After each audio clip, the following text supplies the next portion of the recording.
so happy that you are here to worship the Lord. Amen. Amen. Can we just give God a loud shout of praise in this place? Woo! We worship you, Lord. Thank you. Thank you, God.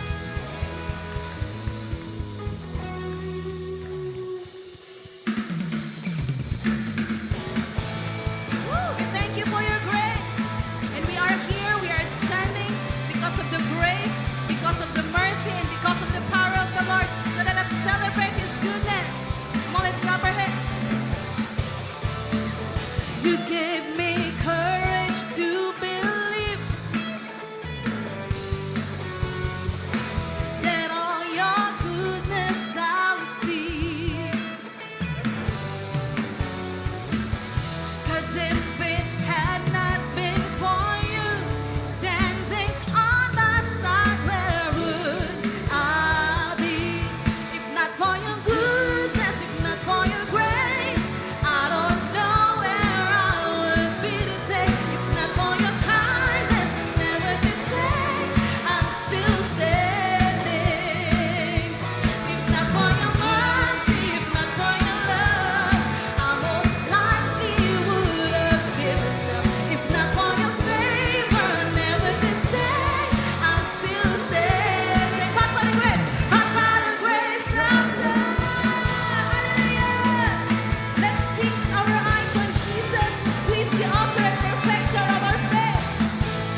because of our strength, but because of your grace, O God, and because of your word. Ang imong pulong lang yun, Jesus. Bisan pag unsang amo ang nabuhat, Jesus, naalang gihapon ka sa among mga kinabuhi. Busa ato siyang pag-aawitan o pagkasimbahon.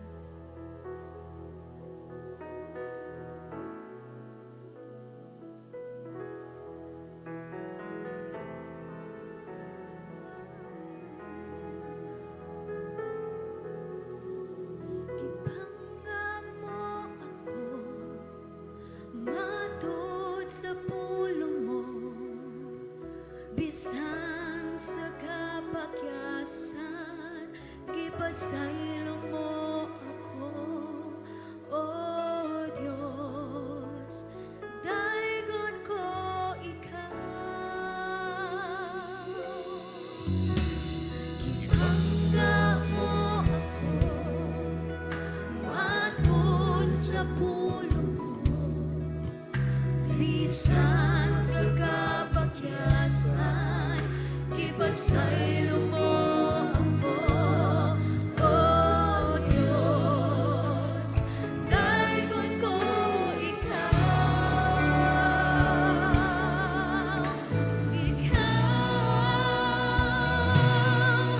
pagkasimbahon og alagaran ko ikaw.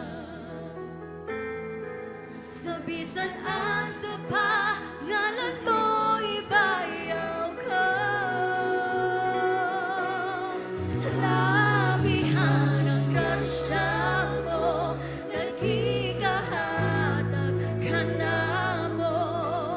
Pagkasimbahon og alagaran ko ikaw.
Lord, for reminding us that we are deeply loved by you, O God. And because of that love, Lord, you gave us grace through Jesus at the cross. Church, no matter what we've been through, and no matter what mistakes we have made, God's grace is enough for us. Now, as we sing this song, let's worship Him with thankful hearts, because we are covered by His grace.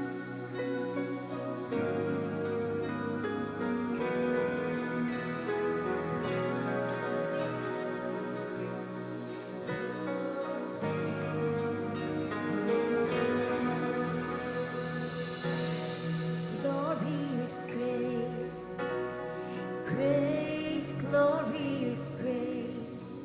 At the cross, you called it finished. Grace, wonderful grace. Grace, wonderful grace.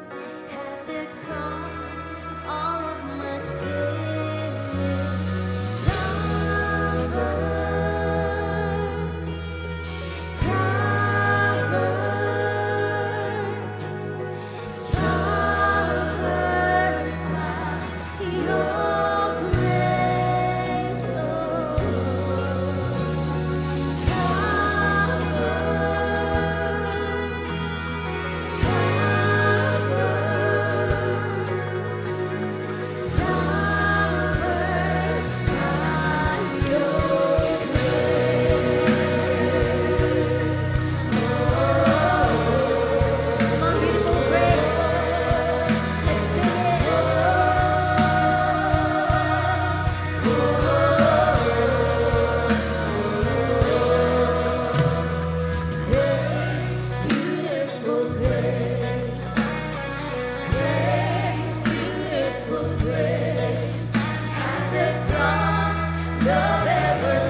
Jesus.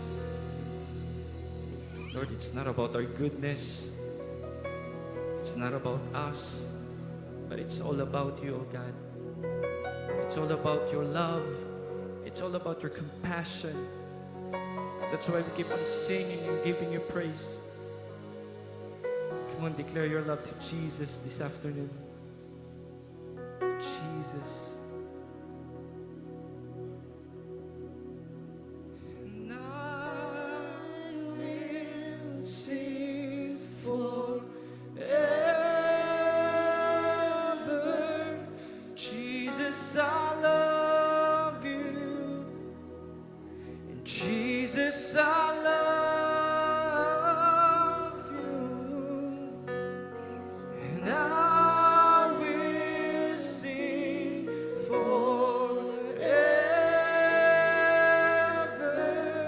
Jesus, I love you.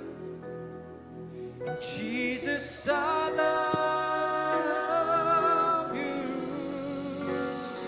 And I will sing forever. Jesus, I love you. Oh, Jesus, I love you.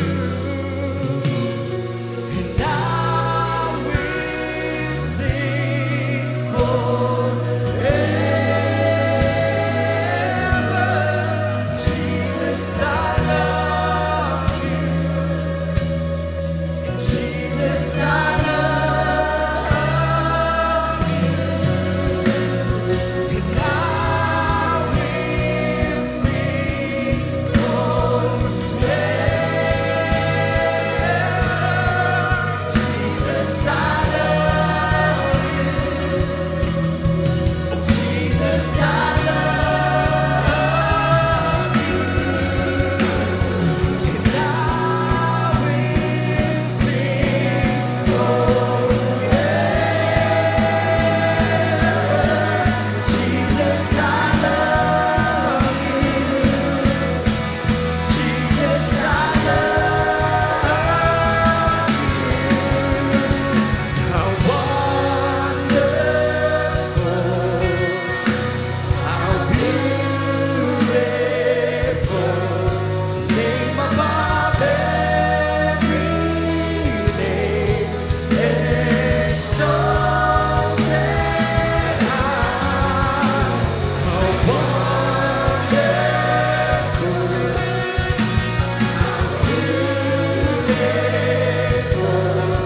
Jesus, your name, name above every name. How wonderful, how beautiful, name above every name, exalted high. How wonderful, oh, how beautiful, Jesus, your name, name above every name. Wonderful.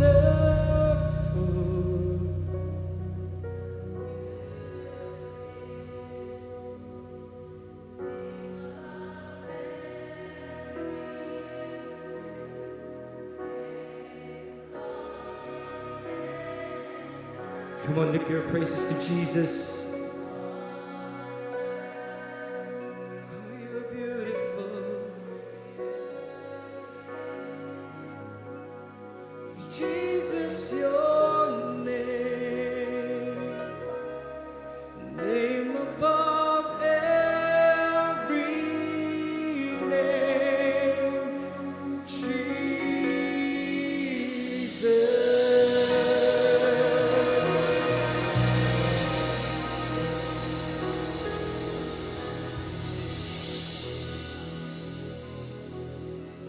Our beautiful Savior. Amen. Can we pray? Let's bow our heads. Indeed, O God, you are so beautiful, wonderful, sovereign, supreme, supernatural, and a loving God. Thank you that we serve a God who is faithful. And today, Lord, we celebrate Mother's Day sa aming mga nanay, Lord, today. We remember them and we welcome them, Lord, that their love for us, good Lord, comes from you. Salamat, O God, sa imong grasya, sa among mga kinabuhi, O God. Lord, iba-iba ang aming mga kondisyon, but we are here today. Only by your grace, Lord. Grace, Lord. We receive salvation because of your grace. And we are being changed by you. Grasya sa nimo, Ginoo. O karong hapuna, O God, once again, we pray for your grace na makinig kami sa word mo at merong mangyari sa aming mga puso, Panginoon. Salamat, Lord, sa mga taong na-invite namin ngayong hapon.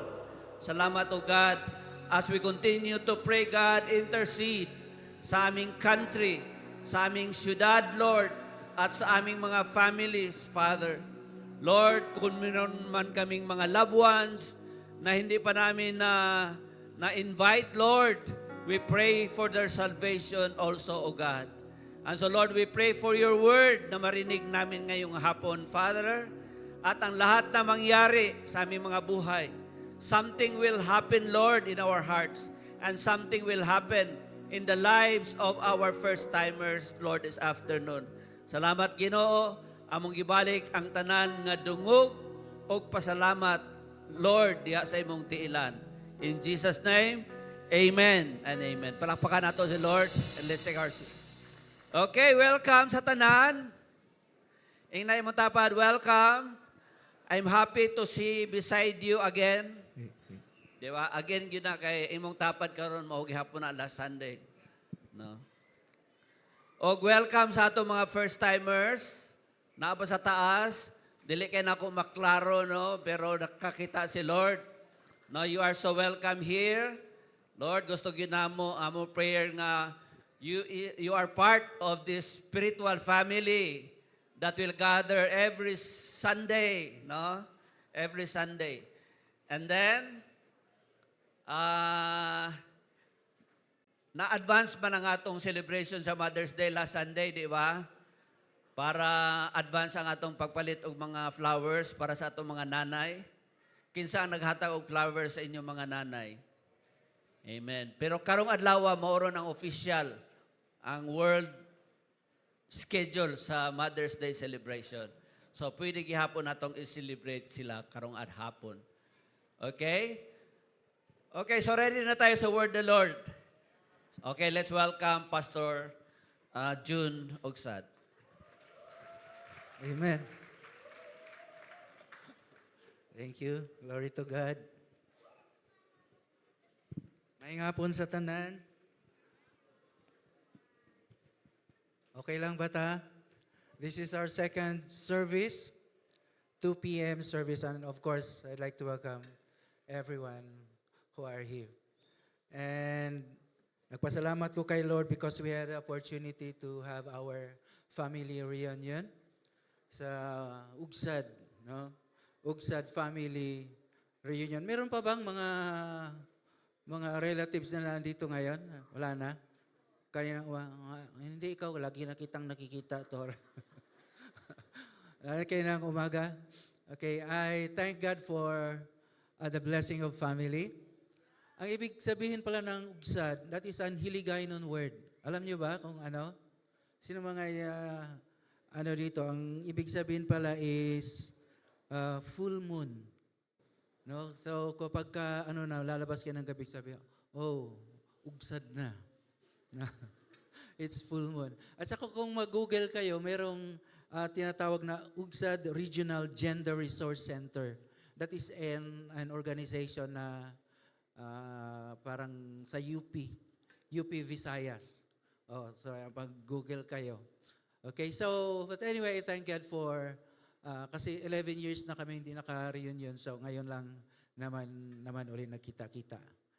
But, They are not only yung mga biological family, they are also lahat sila our spiritual family. Just like you. Okay, tayo mga spiritual family, every Sunday, reunion. Tanawa na imong nawong. Di ba? Nadyo na kada Domingo. That's why let us also thank God for this big spiritual family. Palakpakan nga natin si Lord. Okay? And, ano ang word natin ngayon? Okay? Just the same, DDD. Of course, alam niyo na kung ano yung DDD. Okay? Designed by God, defined by truth, and destined for eternal life. Defined by grace and not guilt. Tanawa mo yung tapat, tanawa yung nawong. Inagwapa kayo ka. Gwapo kayo ka. Tubaga, grasya lang na ni Lord. Kaya kung di na grasya ni Lord, disgrasya na siya. Okay? But today we talk about God's grace. Defined by God's grace and not by guilt. Can we all stand and we will read our text for today? It's found in Ephesians 2:8 and 9. This is a very familiar verse. Okay, let's read.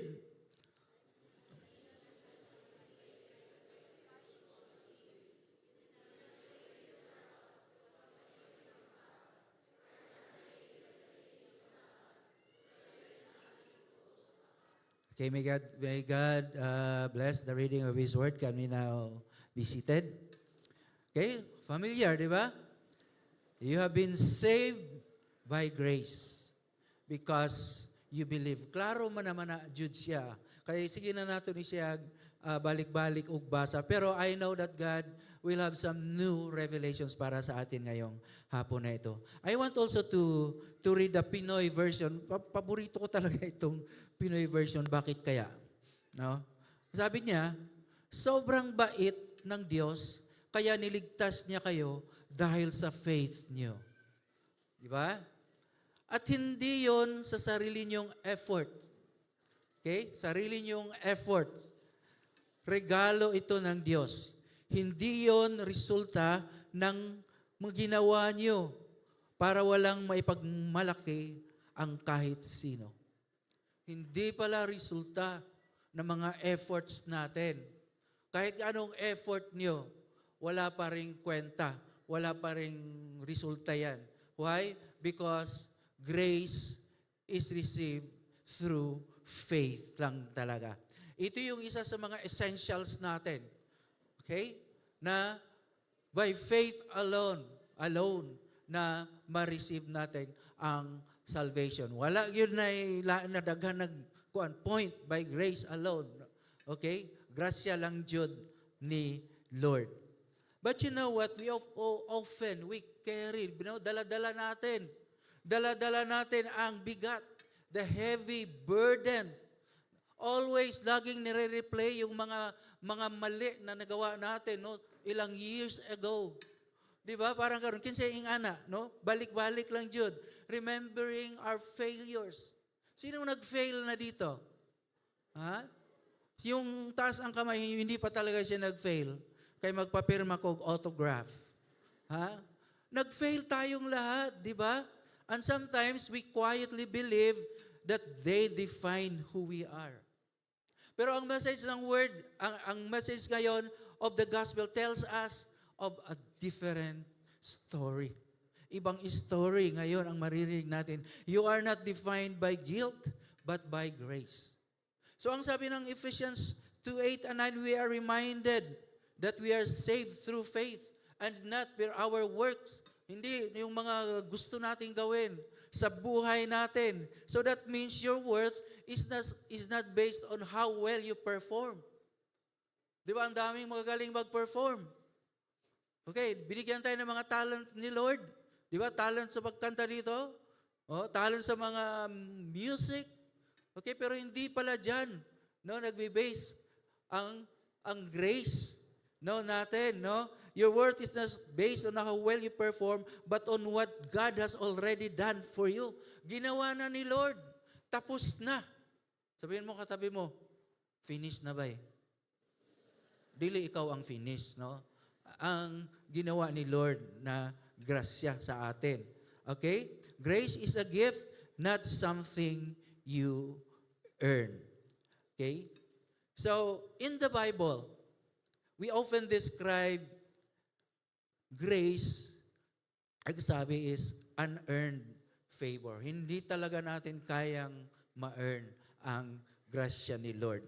Kasi ang sabi ng Ephesians 2:8 and 9 nga, na lagi na nating binasa, salvation comes by grace through faith in Christ alone. Faith in Christ alone and not by works. Okay? So, ngayon, this shifts the focus away from guilt. Okay? Kasi ang guilt, it's something that you've done wrong. Okay? Nagigilty ka na because you have done wrong. Okay? And grace, it is what God has done for you. Okay, nakita niyo yung difference? Okay? Ang guilt, sana ang gusto niyo dyan? Oh, grace ang gusto natin, pero sometimes mas gusto natin, sige tag mukmuk diya, sige tag imo-imo. Kaya sige huna-huna sa mga nanglabay na gyud. Dugay na kaayo. No? Sige rewind. Okay? So, ano ba ang grace? Ang sabi dito, grace is when God gives us the good things we don't deserve. Okay? Hindi pala na tayo deserving sa mga good things. But by grace ng Panginoon, He gave it anyway. Okay? Yan pala ang grasya. Okay? Ang mercy is when He spares us from the bad things we deserve. So ano pala yung deserving tayo? The bad things. Why? Because nagkasala tayo. Okay, so we deserve the bad things. But, amang sabi pa rito, blessings are when He's generous to both. Okay? May blessing na ba kayo natanggap kay Lord? Amen, di ba? And that's because of His grace. And that's because of His mercy. Yung mga undeserving tayo, He spared us from those things. Pero yung undeserving tayo, binigay niya sa atin. You see, pag naintindihan talaga natin yung puso ng Panginoon natin, yung grasya na gusto niyang maintindihan natin. Ang iba kasi gusto lang nila yung puro lang grasya, sabi na, pero hindi nila gusto yung nagbigay ng grasya. Okay? Yung sino yung gumawa ng grasya para sa kanila. Okay? Amen ba tayo dyan?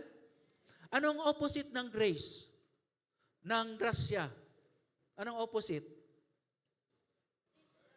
Disgrasya. Disgrace. Kung sa English pa. Pero mayroong sinabi, di-google ko talaga ito. Ang opposite pala ng grace is judgment. Justice. Okay? Getting what you deserve, especially the punishment for sin. That's the opposite of grace. We deserve the punishment for sin. Kaya disgrasya jud ka. Okay? And also wrath. No, kasuko. Kasuko sa Ginoo. Okay? This grace, sabi, tama yung sinabi nyo. This grace, this is the result of failing to receive grace. Okay? So here in the Bible, meron tayong key verses to define the various ways. Marami palang ways God's grace operates in this world and in the lives of believers. Sino yung mga believers? Tayo yon. Okay? So unang-una, saving grace. Kasi maraming mga grace, 4 pala ito sila. This is a special, pinaka-special na grace ito. Ito yung pinaka-importante talaga. This grace provides for the forgiveness of sins and the gift of eternal life through Jesus Christ. Kaya nga always, for by grace, you have been saved through your faith. And also in Romans 3:24, ang sabi, and are justified by His grace as a gift. regalo lang jud ang grasya ni Lord through the redemption that is in Christ Jesus. So that's the first grace. Tandaan niyo yan. Okay? Second is the common grace. Anong itong common grace? So this is a general kindness and provision extended to all. Kahit po hindi naniniwala kay Lord, kahit po hindi nag-reject kay Lord, meron pa rin silang grasya and it's called common grace. Ang sabi kasi ng Matthew 5:45, for He makes His sun rise on the evil. Of course, we are not on the evil. Kasali doon. Okay? And in the good, and sends rain on the just and on the unjust. Meron pa rin palang liwanag ng araw kahit nag-reject kay Lord. Ang sabi dito, evil. No? Okay? And then in Psalm 145:9, the Lord is good to all, and His mercy is over all that He has made. This is a universal grace. Lahat po, okay, kasali sa grace na ito. Usahay, ang we mean by grace, grasya, no, na imuingon nga, bay, nanatay grasya, diha? Unsay but pasabot, ana? Ha? Oh, nanatay sweldo diha. Pero ang sweldo dahil niya gibayad na sa utang. No? Okay? So mo nang atong what we mean by grace, grasya, no? Kung unsay good things, grasya na siya. Okay, that's why na ay wife nag-ingon sa iyang bana, honey, do you really love me? Sabi ng husband niya, of course, I love you so much. So sabi niya, kasi iba ang meaning niya ng grasya. So if you have $500, how much will you give me? Sabi ng husband niya, of course, all of the $500, I'll give it to you. Oh, really? You really love me. Ana siya. So ana na po ang wife. But how about if you have $1 million? How much will you give me? Ana ang husband. Oh, still, $500. Sabi nung, oh, why? Nakuratan na yung asawa, kay love good. Oh, why? Still $500. Oh, honey, because my love for you never changed. 500. Oh, husband, may mga clue na kayo, ha? Our love for our wives never changed. So, ayaw po nga 100 na po dyan na inyatag. Okay? But you know what? Ang grasya ni Lord never changes. Kaya hindi nagbabago ang kanyang mercy, ang kanyang magagandang plano para sa atin. Okay? Ganyan po ang grace ni Lord. Amen ba? Palakpakan nga natin si Lord yan. Okay? And number 3, sustaining and sanctifying grace. This is the grace that empowers believers to endure trials and grow in holiness over time. Kaya sabi ng 2 Corinthians 12:9, but He said to me, my grace is sufficient for you. Alam niyo bang story nito? Si Paul kasi may sakit siya. No, kaya tinawag yun na thorn in the flesh. Tinik. No? Sabi tinik. Ang sabi ng mga Bible scholars, it could be may epilepsy kaya kumis baka habang nagpupunta siya, nagbiyahe siya, seizure. Ano bang seizure? Siyempre, ang biyahe sa seizure, no? Sa dagat talaga yan sa seizure. Grasya lang na makasabot, ana. Okay. Sige. So sabi ni Apostle Paul, he entreated God 3 times. Sabi niya, Lord, tanggalin mo naman ito. Ang sabi din, parang migraine din daw yun. Pero anong sabi ni Lord sa kanya? Oh, Paul, sabi niya, my grace is sufficient for you. That's why it sustained Paul sa kanyang ministry. Okay? So kaya sabi ni Paul, I would rather boast on my weaknesses so that the power of God may rest in me. Palakpakan natin si Lord. Sa sustaining grace, kung minsan tinatamad tayo mag-church, okay? The Lord will sustain us. Kung minsan marami tayong alibis. Ganyan si Lord mag-sustain sa atin, sustaining grace yan. Amen ba? Amen. And number 4, serving grace. This grace provides spiritual gifts to believers so they can serve others and build up the church. 1 Peter 4:10, as each has received a gift, use it to serve one another as good stewards of God's varied gifts. Okay, binigyan tayo. No? Kaya kung nag-serve tayo, kung minsan undeserving yung ginaserve natin, parang sa atin, okay, yan yung serving grace na binigay ni Lord sa atin. In Romans 12:6, having gifts that differ according to the grace given to us, let us use them. Kaya iba-iba ang mga giftings natin dito. Okay? Kaya that would be used to serve others, and that is the serving grace. Okay, palakpakan natin yung mga grasya ni Lord na binigay sa atin so that we can do the ministry. But here we are, the examples of grace, yung mga nangyari kung paano nag-work yung grasya ni Lord sa mga buhay ng mga tao niya in the Bible. Unang-una, we go back, okay, to Adam and Eve. Di ba meron tayong preaching about Adam and Eve? No, yung di ba yung naalala niyo yung sabi ni Eve, Adam, do you really love me? Naalala niyo 'yon? Kasi sila palang dalawa 'yon. No, sabi ni Adam, who else? Kasi silang man lang dalawa. So, babalik tayo sa buhay nila. You know what? In Genesis 3, merong nangyari. Doon nag-disobey sila kay Lord. Okay? So, ang grace ni Lord in the Bible first is provision rather than destruction. Ang sabi kasi ni Lord, if you will disobey my command, surely, no, there is a punishment. Mapunish talaga kayo. But you know what? Ang ginawa ni Lord, He provided. Nung nagkasala sila, instead of destroying them. Okay?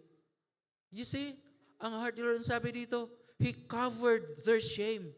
Kasi nung nagkasala sila, nalaman nila na wala pala silang damit. No, dugay na sila suroy-suroy sa garden nga wala ajoy damit. No? Imagine niyo wala sila damit. Di ba? So kadto pala nga panahon nga naibalaan nila when they disobeyed. So katong pagkaon nila sa fruit, unsa kay ito nga fruit? Ha? Star apple? Okay? Oh. Gimension ba ang fruit? No. Durian? Tura, wala na sa Bible tura ha. Joke lang yan ni tura. Okay, ano? Apple ba? No? Kasi kung dapat daw kung si Adam and Eve, no? Pinoy daw sila, ang halas daw unta ang gikaon. No? Dili jud tong apple. So wala gyud ta nakasala karon. Okay. No. Pinoy pa to, sugbag itong sawa ba? Lami kayo. Okay?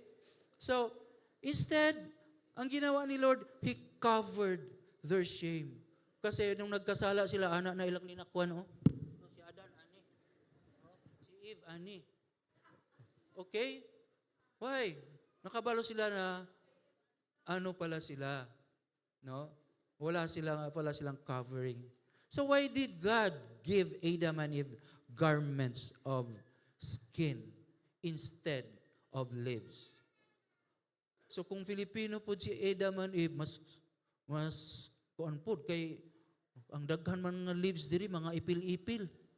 So gagmay kayo ang mga leaves, daghang kayo. Yan no, so makita lang gihapon ni Lord, oy, kita gihapon ako. Pero naman tay mga badyang diri pod no. Mga dagko kayo pod. Tama di ay okay pod og Pilipino sila. Okay? Pero ang ano karon kay ingon din nino in Genesis 3:21, the Lord God made for Adam and for his wife garments of skin and clothed them. Naku, grabe naman si Lord, no? Napaka mabait talaga.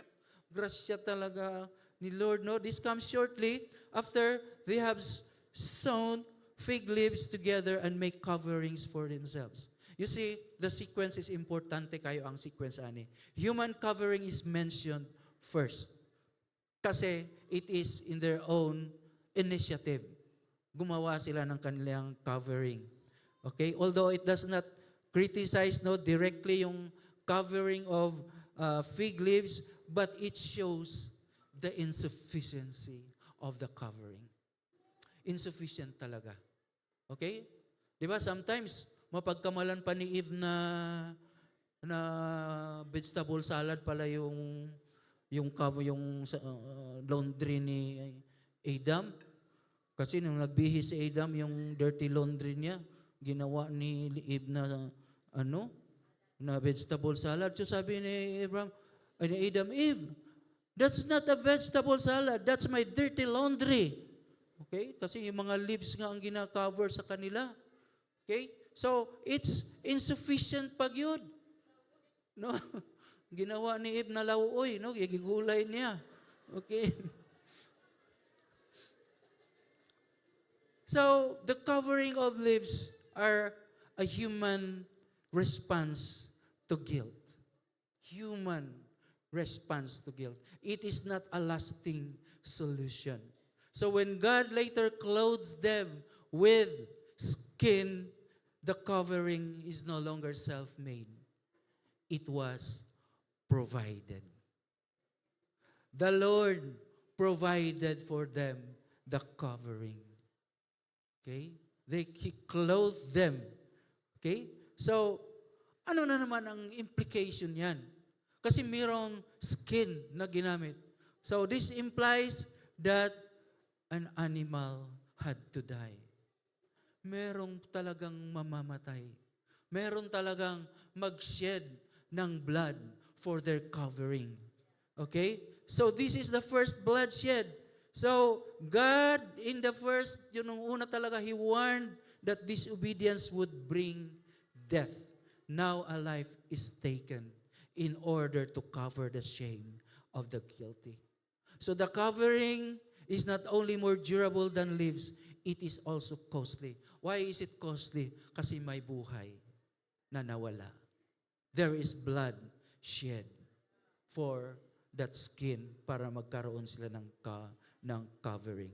A creature had to die in order to provide them with garments. And you know, sino yung namatay? To cover our shame. Kaya ano yung kinanta kanina? Cover. Ano yun? Diba? Covered by your grace. So it was the Lamb of God has made for us a garment which covers our nakedness. So from this point pa lang, parang gi-prophesy na ang mangyayari sa Lamb of God who will cover our sins, who will cover our shame. Provision rather than destruction. Palakpakan nga natin si Lord dyan sa unahan. So a simple takeaway of that, no? Sin brought separation, but God responded with both justice and provision. Again, provision rather than destruction. He didn't erase Adam and Eve. He clothed them. He provides even in the midst of brokenness, covered by grace, not by leaves. Palakpakan uli natin si Lord. Pangalawa, transformation rather than condemnation. Kay sino kaya ito? He was transformed. Okay? So the conversion of Paul. Kilala niyo ba si Paul? Okay? God turning a persecutor of the church into an apostle. Showcasing, sabi ito, radical change. Kasi si Paul, before meeting Christ, active kayo siya. Active kayo sa church. Pero, persecuting the church. Active kay siya as a persecutor sa church. He was feared by Christians. But in the road to Damascus, no, instead of destroy, the Lord can just destroy him right there. No, patyon, no, kuhaon niya si Paul or what. But you know what? Instead of destroying, Jesus confronted him and transformed him and called him. Okay? Ganun ba may ganun ba nangyari sa atin? Okay? Jesus confronted us, transformed us, at nandito na tayo. Okay? That's radical grace. No, kasi ang radical grace meaning unmerited, unconditional favor.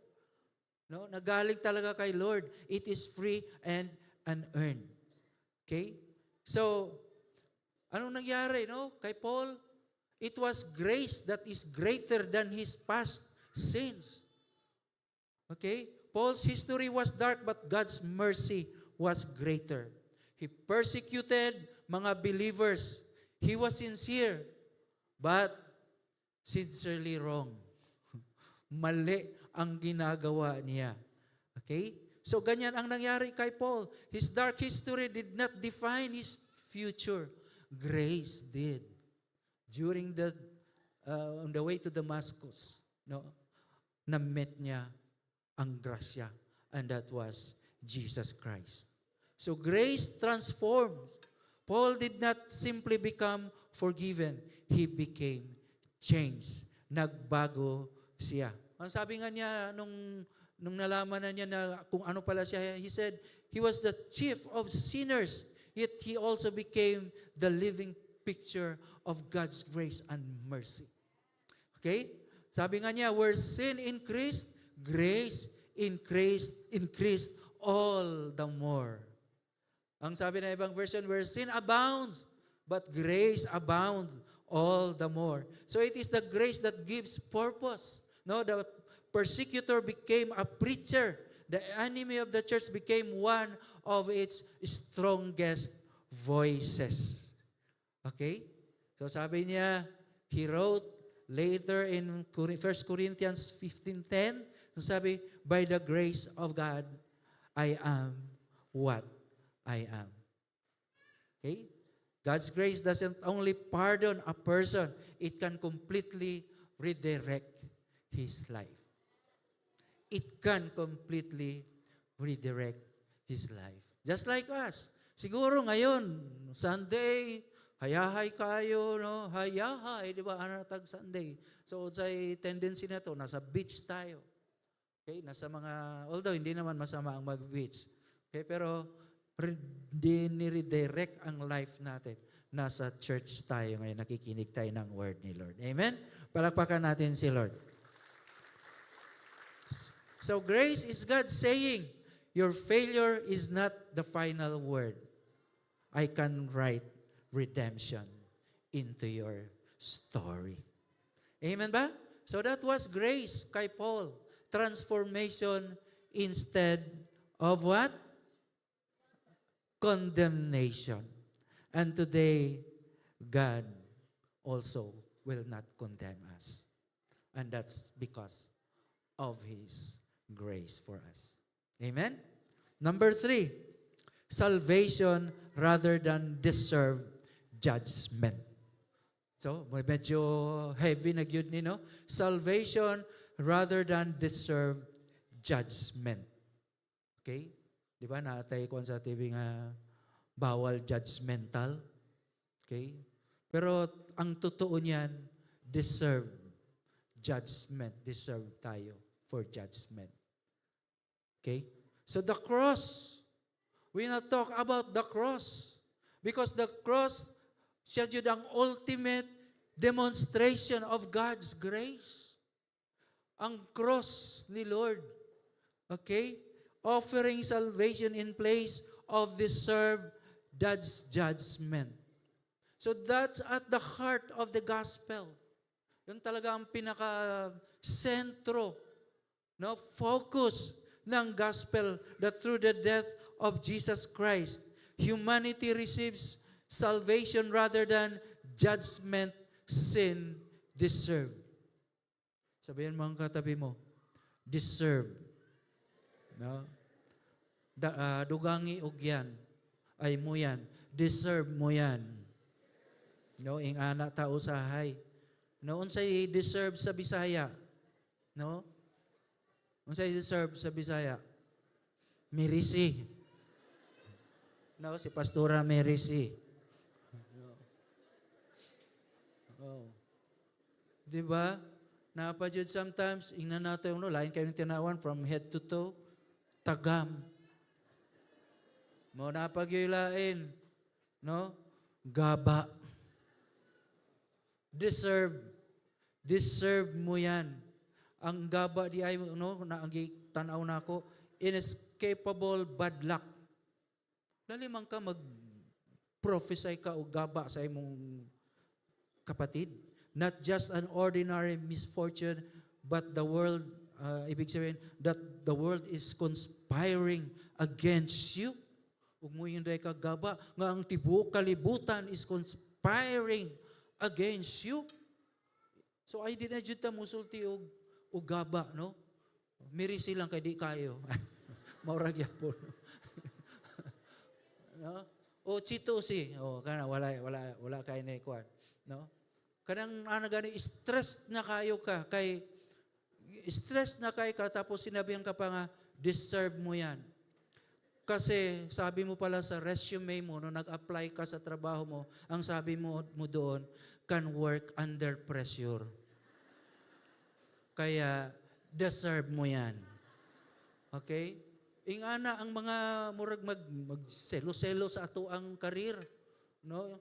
Ingana siya. Pero ang tinuod dyan, the Bible clearly tells us judgment was deserved. Deserving pala tayo. Sin separates people from God.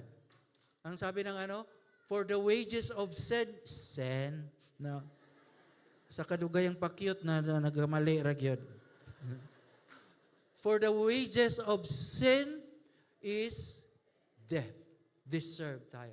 Pero anong sumpay niyan?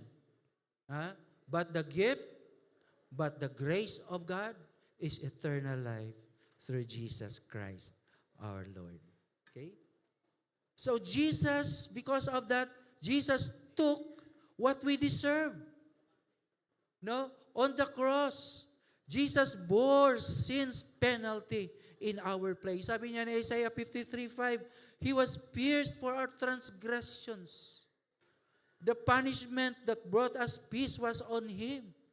No? So that we could be made whole. He carried what was ours so that we received what was His. Ang sa atin, mga pangit jud, tanan, sala, no, failures, unsa pa mga nato, tanan nga mga basta sala, kabalo na mo ana. No, lisudan ninyo pasabton. Uy.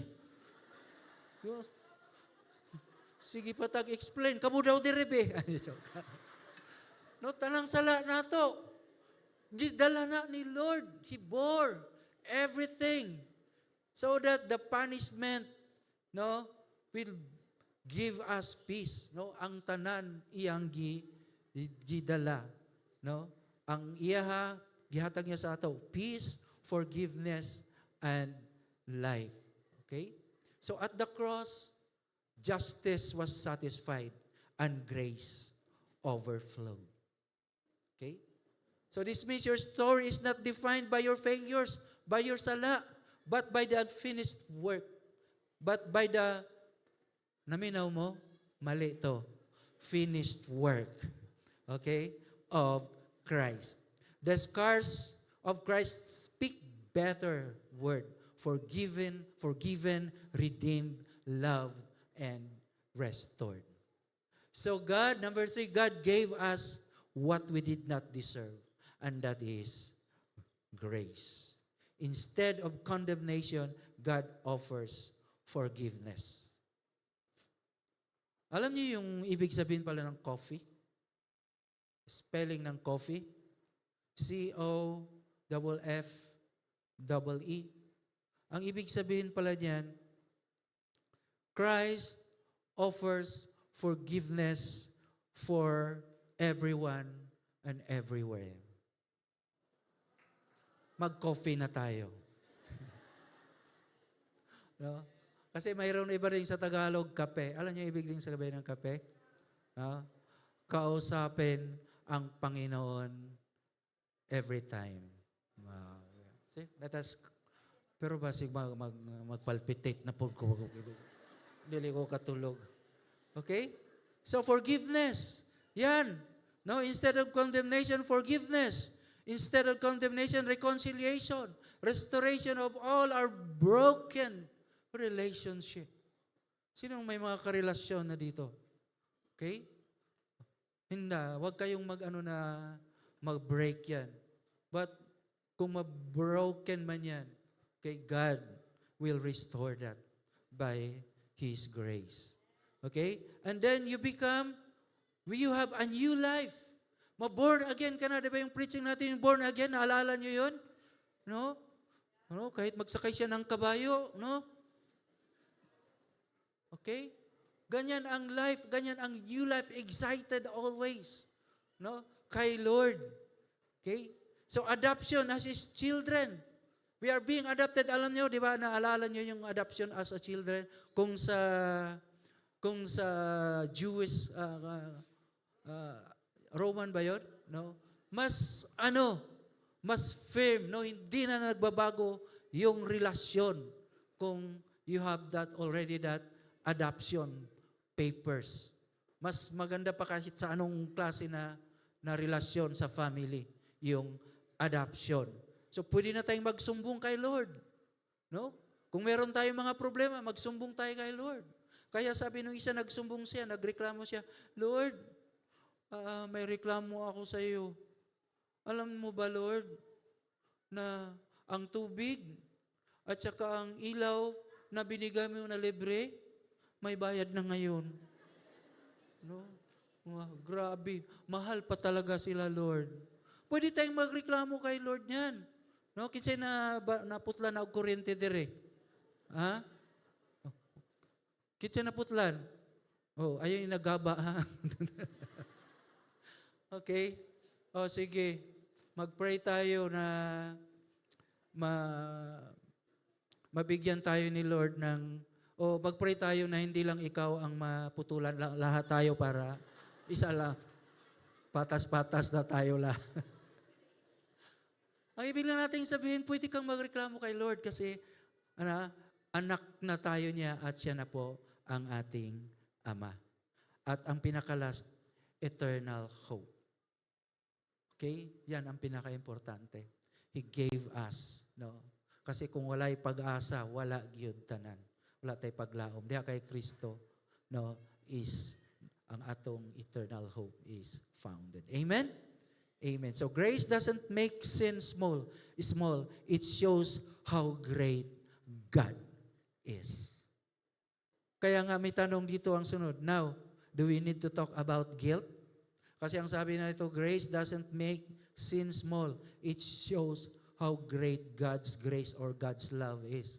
Kung makita natin na napakalaki ng grasya ni Lord, napakaliit na pala itong mga guilt natin sa ating mga buhay. Okay? So, guilty as charged, di ba? Marami tayong naririnig. No? So, Your Honor, guilty as charged, no? So, Mr. Chair, no, maraming sa TV natin ngayon na mayroong gustong gawing guilty, no? Yung isang tao gustong ipa-impeach. Ay, sige, di na lang ta mag-istorya na, di na lang ta maglabot-labot dira. I-pray na lang nato na sila, no? Grasya na lang na sila ni Lord. Okay?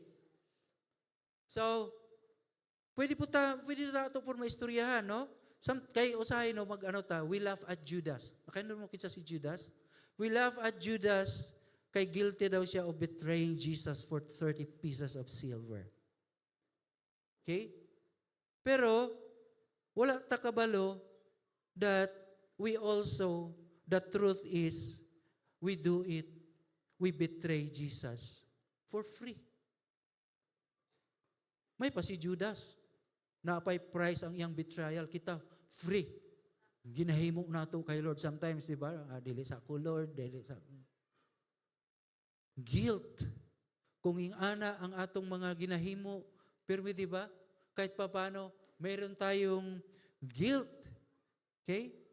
So sabi nga ng iba, kahit daw mag mag-joke ka ng corny joke, okay? Maka-feel ka daw ng guilt dapat niyan. Kasi hindi tumawa yung mga gi-jokean mo. Dapat, no, pati sa pag, kung mag-joke ka, kung hindi tumawa, guilty ka daw. Sobra naman yan. Gusto niyo ng corny joke? Sinong gusto mong makinig ng corny joke? Oh, mag-guilty talaga ako nito ngayon. Sige, sample ng corny joke. Paano padamihin ang puto? Puto.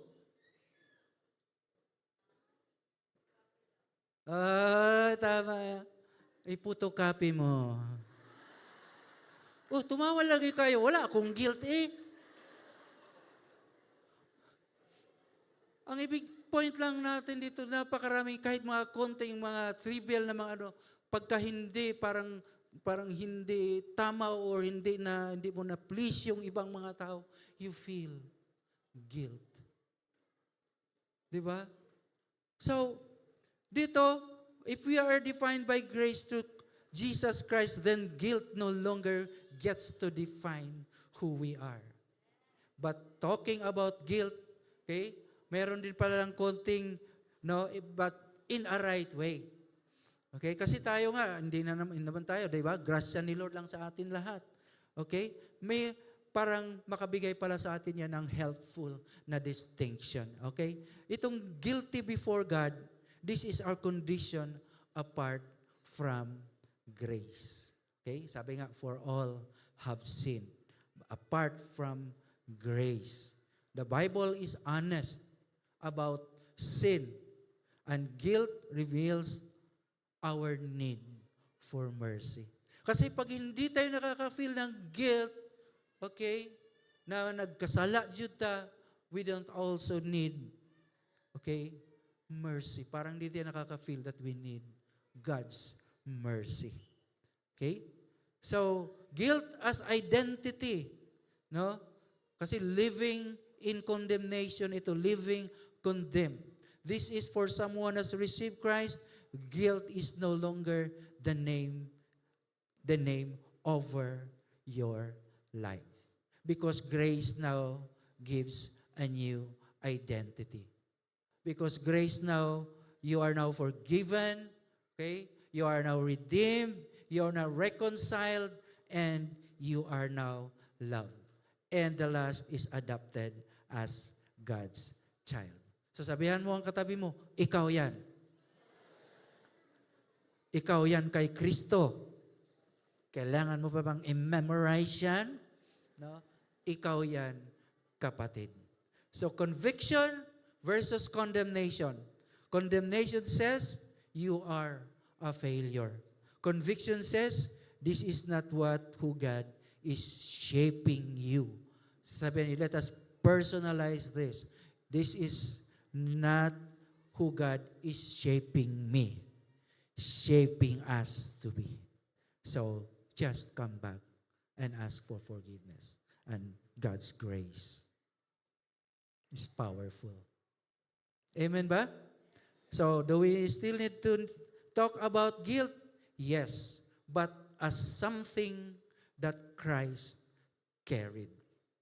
Something Christ carried, not as something that permanently defines us. 1 Peter 2:24, He Himself carried all our sins. Okay? So, just something that Christ carried. Okay? So, grace remembers the cross more than guilt remembers the past. Okay? Usbon ako na. Grace remembers the cross more than the cross, more than guilt remembers the past. Palakpakan natin si Lord. Okay? So grace doesn't ignore sin.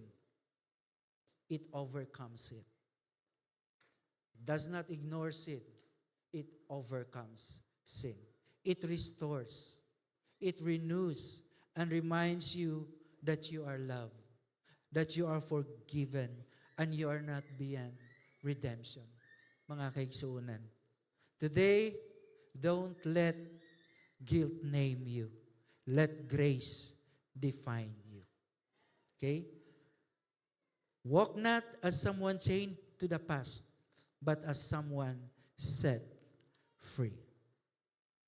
So defined by grace and not guilt. Okay? It means your identity and worth aren't based on your past mistakes, your past failures, ang atong mga sala, but on the grace God freely gives.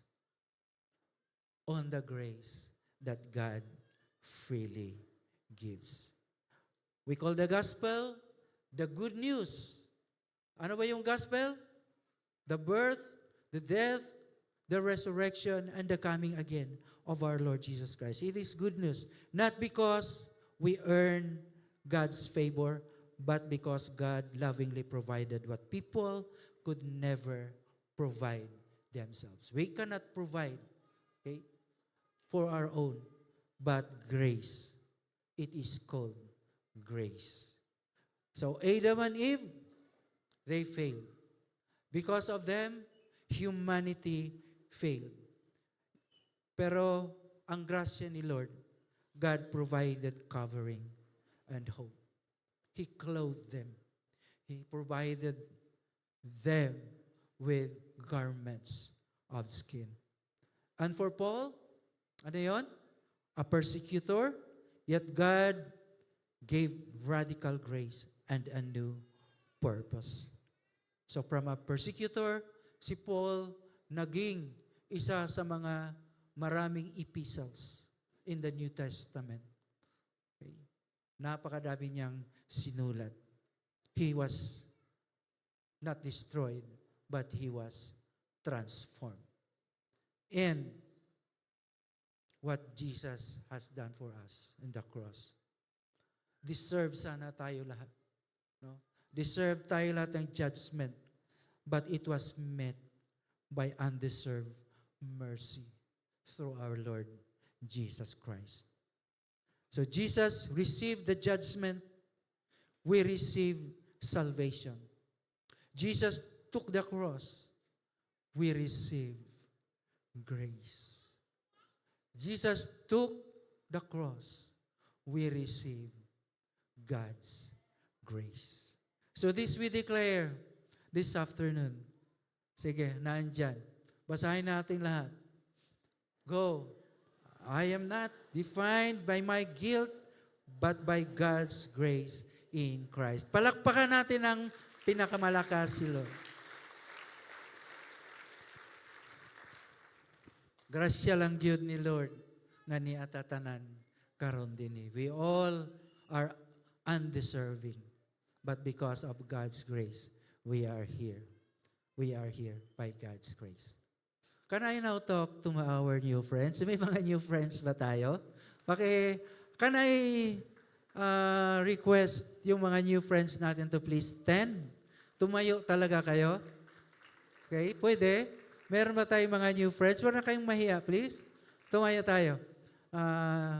By grace, hindi ko kayo papuntahin dito sa harapan. Sige, tayo na kayo. Okay, tayo. Diyan lang naman kayo sa inyong kinaupuan. Tingnan mo ang Tagalog. Tumayo kayo diyan sa inyong kinaupuan. Sige na. Okay, maya. Dito sa taas, meron ba? Dito sa taas? Meron? Meron? Dito. Wala? Wala ba? Huwag kayong mahiya. Ayun pala. Tingnan mo. Andoon sila. Palakpakan natin ng malakas si Lord. Meron. Okay. So by God's grace, wala na ba? O nahiya lang kayong tumayo? By God's grace, dinala niya kayo dito. Because once na lumabas kayo sa door natin, you will never be the same again. Because God has spoken right now sa ating mga puso that it is by grace na magkakaroon tayo, na mas-save tayo. It is by God's grace, not our own effort. So ngayon, para kumpleto na matanggap natin ang grace ni Lord, tanggapin natin siya. Kasi siya talaga ang grace, no? Ang word, ang grasya, no? Na pinadala ng Father dito sa atin para tanggapin natin. So, i-lead lang namin kayo. So, isa lang siya, okay, ng prayer of acceptance. Tanggapin natin ang grace, ang gift ni Lord sa ating mga buhay, and we will make Him, Jesus, as the Lord and Savior of our lives. Okay? Sige, mag-pray ta, no? Isambit yun nato, no, sa atong mga baba nga dawato nato. Sunod lang mo ni nga prayer sa ako. Sige, mag-pray ta. Ginoo, daghang salamat kay nag-speak ka sa akong kasing-kasing karon. Salamat kay dako kaayo ang grasya, ang kaluoy nimo para sa ako. And God, si Jesus, namatay siya sa krus para tubuson ko sa akong mga sala. So karon, dawato na ako si Jesus as my personal Lord and Savior sa akong kinabuhi. Salamat that today, karon dayon, ako imong gitatagan og salvation nga gikan lang jud diha kanimo. Salamat, Lord, in Jesus' name. Amen. Amen. Palakpakan nato si Lord. Okay? So today, no, the angels in heaven are rejoicing because even of one soul who received Him today. Can I just pray? Father God, thank you. Thank you so much, oh God, because of your grace. Wala mi, Lord, na adto sa distraction, oh God. And we are even transformed, and you even provided for us, oh God. Thank you for Jesus. Thank you, God, for sending your Son Jesus, God, for dying at the cross for us, oh God, to provide salvation for everyone who believe in you, for everyone who put their trust in you. And today, Father, I pray sa bago namo nga friend, oh God, that magpadayon siya diha kanimo, magpadayon siya to grow in the knowledge of you, oh God, so that he can also share your love and grace and your mercy to others, to her loved ones, to her friends, and to everyone, oh God, nga naa sa iyang paligid. Thank you so much, oh God, for speaking, for revealing what's in your heart today, Father. Thank you, God, in Jesus' mighty name. And all of God's people will say, Amen and Amen. Palakpakan natin ang pinakamalakas si Lord. God bless us.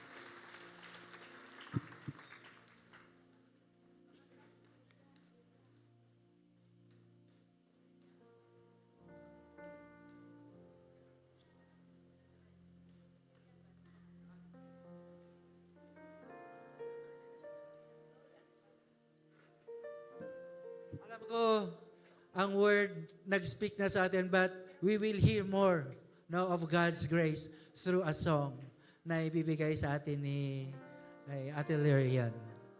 Ang title is It Looked Beyond. He looked beyond my fault and saw my need. Palakpakan natin si Lord.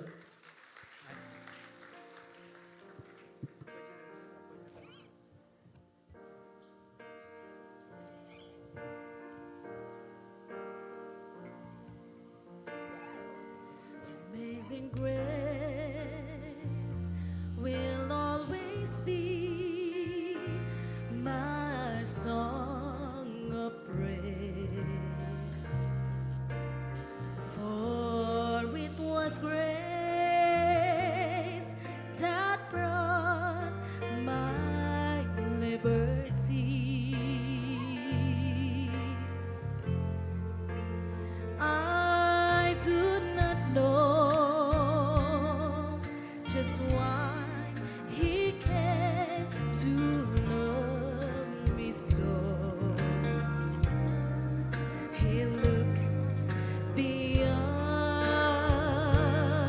my fault and saw my need.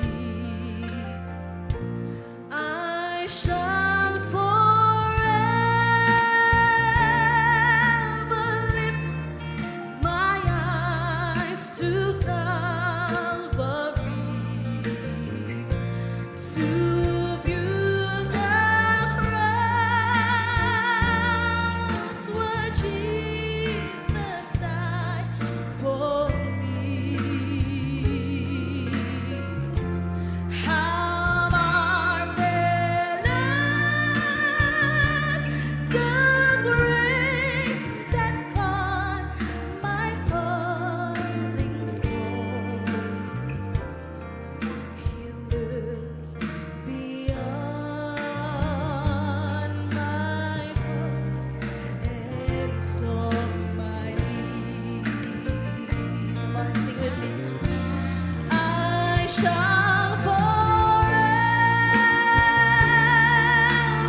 lift my eyes to Calvary to view the cross where Jesus died for me. How marvelous the grace that caught my falling soul. He looked beyond my fault and saw my need. How marvelous the grace that caught my falling soul. He looked beyond my fault and saw my need. Thank you, Lord, for your love and grace.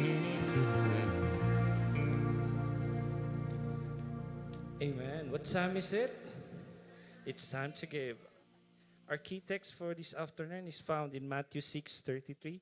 Seek first the kingdom of God and His righteousness, and all these things shall be added unto you. Come on, let's pray. Heavenly Father, we come before you today, acknowledging that you are our source, provider, and peace. As we give today, Lord, we choose to trust you, not in what we have or don't have, but in who you are. You are faithful, Lord, unchanging, and more than enough. In Jesus' name we pray. Amen. Come on, let's give. Welcome to Christian Church Fellowship International CCFI General Santos. And here are our announcements.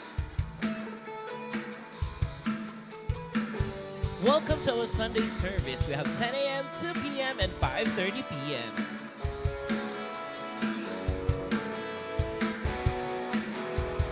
Join the live group today and just ask the leader who invited you.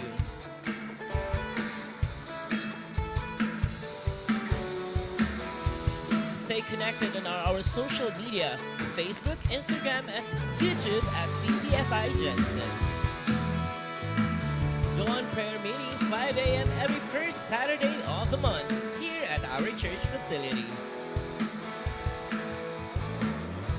Here's our BPI account, GCash and PayMaya to those who want to give online.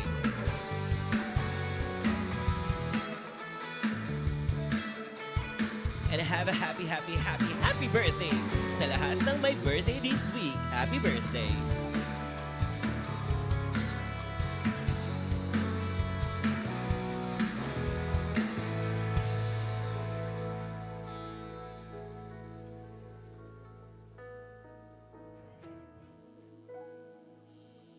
Hello. Amen. Can we all stand? So as we end this service, noon sa may nagbilin sa ato ang mga kasing-kasing about sa grasya sa Ginoo. No, number one, I think, is, not I think, ang number one nga tinuod nga grasya lang yun ni Lord nga nasave ta. Amen?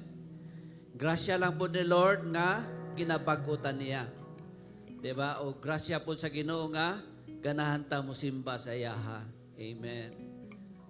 O tungod ana nga grasya gikan sa Ginoo, we learn also to be gracious.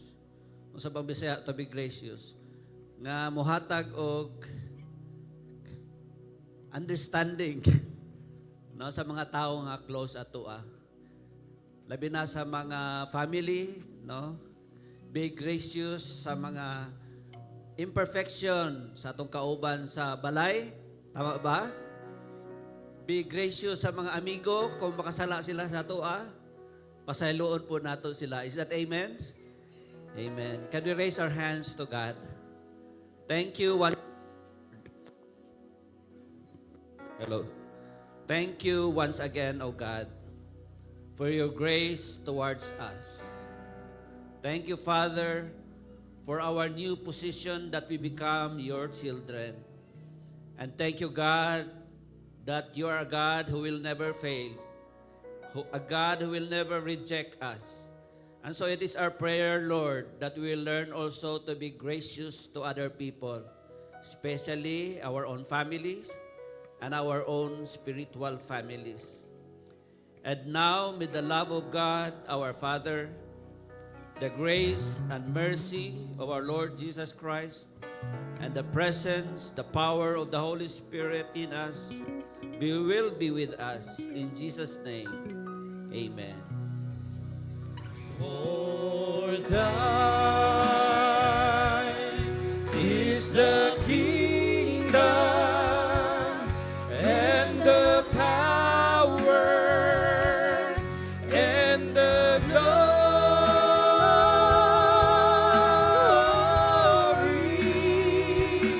and forever.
Hello. Amen. God bless you all. See you next Sunday.